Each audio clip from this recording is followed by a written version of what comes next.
ఎన్నికలు సజావుగా జరగాలనే ఆలోచనతోటి ఈ రాష్ట్రంలో అనేక పరిణామాలు జరిగినటువంటి పరిస్థితి. 5 ఎస్పీలు, ఒక ఐజీ, 3 కలెక్టర్లు ఈరోజు వాళ్ళని పక్కన పెట్టడం జరిగింది. వాళ్ళ మీద వెంటనే చర్య తీసుకోవాలి, టైం కూడా ఉన్నటువంటి పరిస్థితి. ఏదైతే అధికార పార్టీకి వంతు పాడుతూ వారి ఆలోచనలు వాళ్ళ యొక్క పనులు చేస్తున్నటువంటి వాళ్ళు చొక్కా వేసుకున్నటువంటి అధికారులు ఎవరైతే ఉన్నారో వాళ్ళందరినీ కూడా విధుల నుంచి పక్కన ఉంచాలని చెప్పడం జరిగింది. ముఖ్యంగా ఈరోజు ఈ రాష్ట్రంలో వాలంటీర్ల వ్యవస్థ సంబంధించి ఎలక్షన్ అధికారులు చెప్పడం, వాళ్ళని ఎలా వాలంటీర్ని ఈ ఎలక్షన్ సంబంధించి దూరంగా ఉంచాలని చెప్పి చెప్పడం జరిగింది.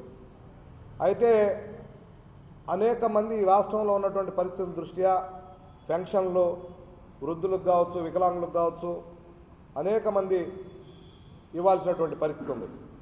అయితే సచివాలయాలకు సంబంధించి ఒక్కొక్క సచివాలయంలో దాదాపు 600-700 పెన్షన్లు ఉన్నాయి. కానీ వాలంటీర్లకు సంబంధం లేకుండా ఉన్నటువంటి అక్కడ ఉన్నటువంటి స్టాఫ్ ఏదైతే ఉందో వాళ్ళు ఆ యొక్క 600-700 మందికి ఇళ్ళకి వెళ్ళి కూడా ఇచ్చే ఆస్కారం ఉంది. కానీ ప్రభుత్వం దాన్ని తప్పుదోవ పట్టిస్తూ ఉంది. ప్రతిపక్షాలు ఏదో ఆ యొక్క పెన్షన్లు ఇవ్వనీయకుండా చేసినట్టు, వీళ్ళేదో ఇస్తున్నట్టు, ఈ విధంగా ఈ యొక్క వైఎస్ఆర్సీపీకి సంబంధించినటువంటి అనేక ఆడియోలు లీక్ అయ్యాయి. కొన్ని ప్రాంతాల్లో ఎమ్మెల్యేలే చెప్తూ ఉన్నారు, మీరు ఈ విధంగా చెప్పండి, వాలంటీర్లు అందరూ కూడా వాళ్ళు ఇవ్వనీయలేదు, మీరు వాళ్ళకి వ్యతిరేకంగా మాట్లాడండి అని చెప్పి చెప్పడం జరిగింది. ఇప్పుడే లేటెస్ట్గా కావల్లో కూడా కనమర్లపూడి నారాయణ ఒక ఆడియో లీక్ అవుతూ వాలంటీర్లకి జగనన్న కోసం రాజీనామా చేస్తున్నాం, లేదంటే వాళ్ళు మమ్మల్ని ఇవ్వనీయకుండా చేసినందుకు మేమందరూ కూడా రాజీనామా చేసామని చెప్పి చెప్పమని చెప్పి ఒక ఆడియో కూడా రావడం జరిగింది. అంటే వాలంటీర్లని ఈ యొక్క రాష్ట్రంలో వాళ్ళ కార్యకర్తల్లాగా వాడుకున్నటువంటి పరిస్థితి మనం గమనిస్తున్నాం. అంటే వాలంటీర్లు కూడా ఆలోచన చేయాలి. ఏ ప్రభుత్వం వచ్చినా మిమ్మల్ని వాలంటీర్లుగా పట్టుకున్నందుకు ప్రజలకు సేవ చేసేదానికోసం, అంతేగాని వైఎస్ఆర్సీపీ పార్టీకి సేవ చేసేదానికోసం కాదు. అందువల్ల ప్రజలందరూ కూడా ఒక్కసారి ఆలోచన చేయాలి. ఏదైతే దాదాపు ఈ రాష్ట్రంలో 2000 కోట్ల రూపాయలు ఈరోజు ఈ యొక్క పెన్షన్లు ఇవ్వాల్సి ఉంటే కానీ అక్కడ ఉన్నటువంటి పరిస్థితి లేదు. దాదాపుగా 1500 కోట్లు వాళ్ళ యొక్క ఏదైతే వైఎస్ఆర్సీపీకి సంబంధించినటువంటి వ్యక్తులకి, కాంట్రాక్టర్లకు కావచ్చు, అనేక మందికి ట్రాన్స్ఫర్ చేసినటువంటి పరిస్థితి, డబ్బులు లేకుండా చేసినటువంటి పరిస్థితి మనందరం కూడా గమనించాం. ఆ డబ్బులు లేని పరిస్థితిలో ఈ యొక్క అభియోగాన్ని ప్రతిపక్షాల మీద మోపాలనే ఆలోచనతో ఈ యొక్క ప్రభుత్వం కావచ్చు, వైఎస్ఆర్సీపీ నాయకులు కావచ్చు, ఈ విధంగా ప్లాన్ చేసినటువంటి పరిస్థితి మీకు తెలియజేస్తున్నాం. మేము అధికారులకు ఒకటే తెలియజేస్తున్నాం, ఈ జిల్లాకు సంబంధించినటువంటి అధికారి అయినటువంటి కలెక్టర్ గారు, ఎన్నికల అధికారి, ఆయన ఈ రోజు కూడా ఏదైతే అవినీతి పరులు ఉన్నారో, ఏదైతే వైఎస్ఆర్సీపీ అధికార పార్టీ కొమ్ము కాస్తున్నారో వాళ్ళ మీద ఇంతవరకు కూడా చర్య తీసుకున్నటువంటి పరిస్థితి మనం చూస్తున్నాం. ఉదాహరణకు ఈరోజు ఎంపీడీఓగా ఉన్నటువంటి సరళ గారు, ఏదైతే కాకాని గోవర్ధన్ రెడ్డి గారికి ఓఎస్టీగా ఉన్నటువంటి సరళ గారు స్టిల్ ఈరోజు కూడా ఆయన ఓఎస్టీగా ఉన్నటువంటి పరిస్థితి. అంటే కీలకంగా వీళ్ళందరూ కూడా ఉండి ఈ విధమైనటువంటి ఈ ఓటర్స్ను కానీ ప్రజలను కానీ వాళ్ళందరినీ కూడా భయభ్రాంతులు చేస్తున్నటువంటి పరిస్థితి మీ అందరూ కూడా తెలియజేస్తున్న సోదరులు. మనం ఒకసారి ఆలోచన చేస్తే ఈరోజు ఈ యొక్క ఏదైతే కాకాని గోవర్ధన్ రెడ్డి గారి నియోజకవర్గంలో, సర్వేపల్లి నియోజకవర్గంలో 5 మండలాల్లో 4 మండలాలు ఇన్ఛార్జీలుగా ఎంఆర్ఓలు ఉన్నారు. అంటే ఎక్కడి నుంచైనా సరే ఎంఆర్ఓలను ట్రాన్స్ఫర్ చేస్తే ఆ ఎంఆర్ఓలు ఈరోజు ఎందుకు రాలేదు, ఇన్ఛార్జీలుగా ఎందుకు ఆ మండలాల్లో కొనసాగిస్తున్నారు, కలెక్టర్ గారు సమాధానం చెప్పాలి.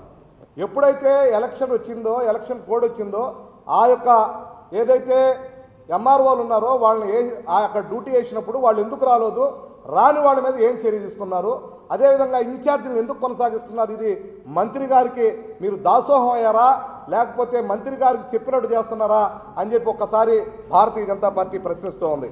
అదేవిధంగా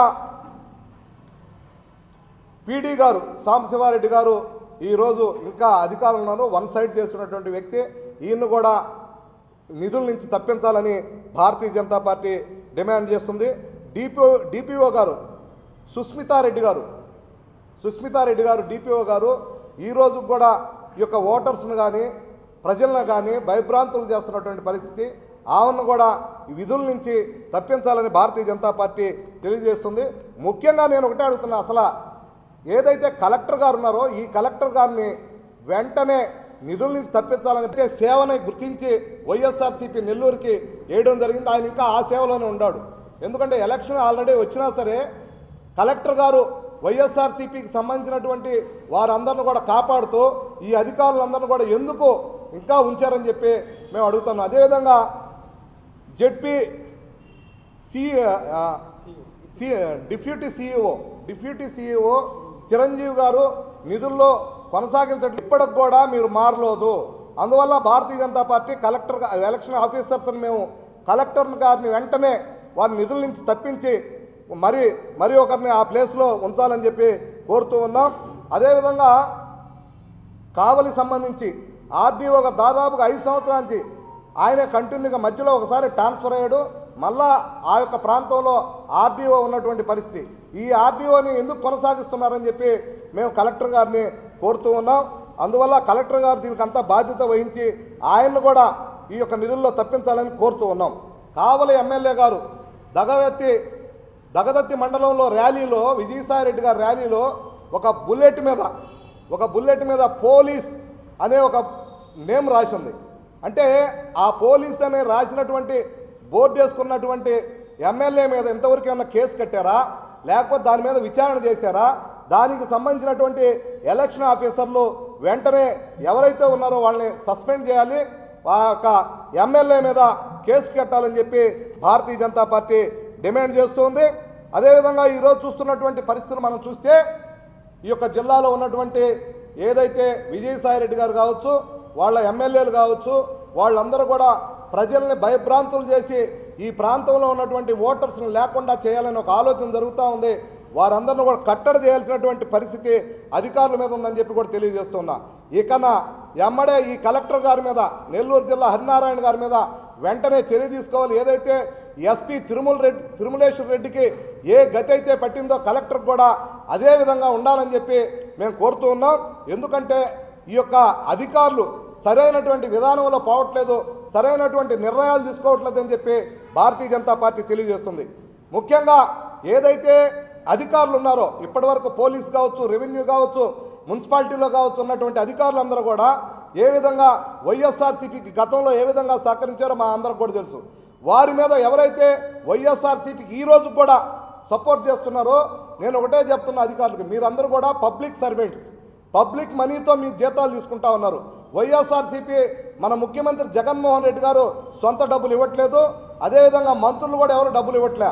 పబ్లిక్ సర్వెంట్స్ మీరు, పబ్లిక్ ఇచ్చేటువంటి ఏదైతే మనీ ఉందో ఆ మనీతో మీరు శాలరీ తీసుకుంటూ వైఎస్ఆర్సీపీకి మీరు ఈరోజు ఊడిగం చేస్తున్నటువంటి పరిస్థితి మీ అందరి మీద ఉన్నటువంటి పరిస్థితి.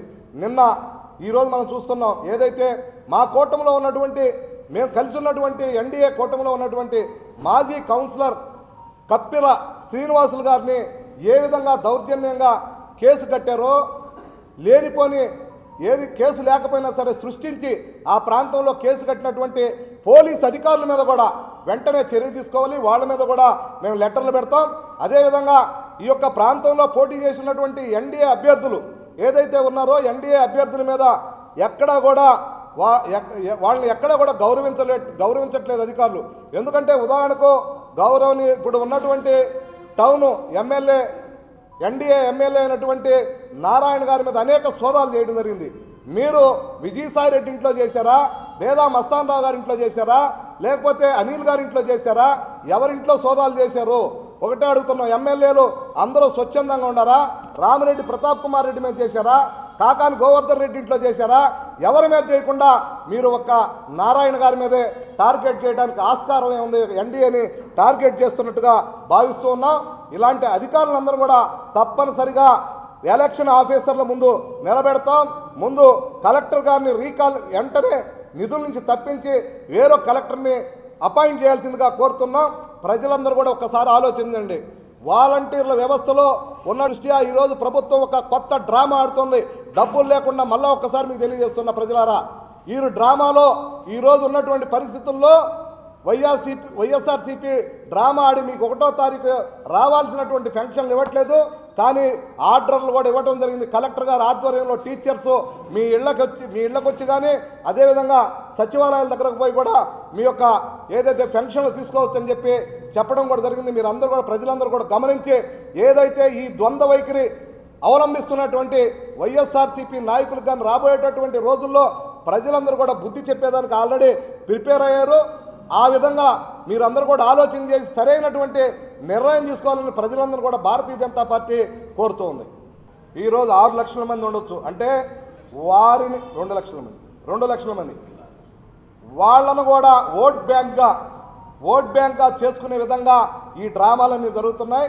వాలంటీర్లందరూ కూడా తెలియజేస్తున్నాం, మీరు ఏ ప్రభుత్వం వచ్చినా మీకు సరైనటువంటి అవకాశాలు ఉంటాయి.